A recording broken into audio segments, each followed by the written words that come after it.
Decoded 1914 to 18 is a 2-week programme of AV installations and events, and it's working with Newcastle University, and we've invited artists at the university to come into our museums to research collections and to really dig out interesting material, interesting stories that would inform a piece of work.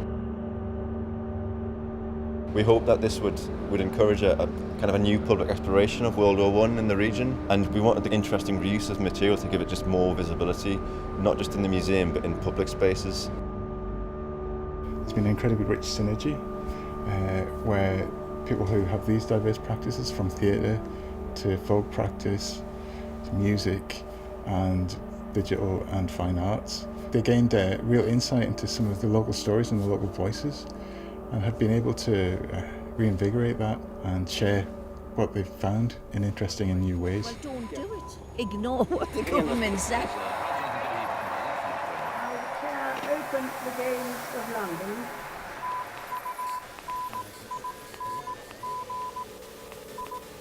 I think I've learnt a lot about life during the First World War on Tyneside through doing this project.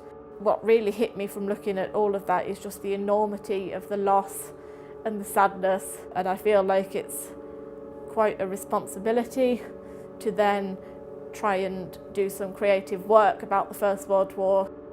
It's difficult to overstate just how much material we have in the museums, in the archives. We have 1.1 million objects, we have 14 kilometres of shelf in the archive. We will physically never be able to look through all of that material. So it's great to have people come in as part of Decoded and just to research that material with us.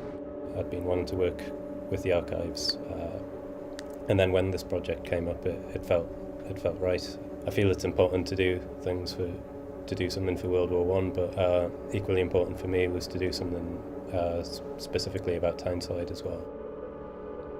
The tribulus grows on the wall, upon the stain. The things done in that inner room, men cannot name.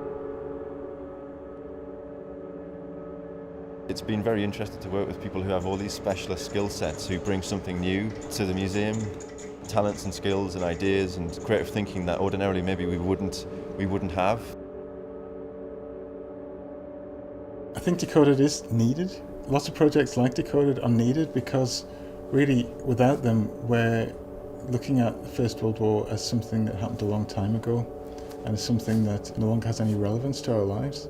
And by exploring that, using contemporary methods and contemporary technologies, it really reignites our imagination around the First World War and helps us understand that their lives weren't as different from ours as we might think.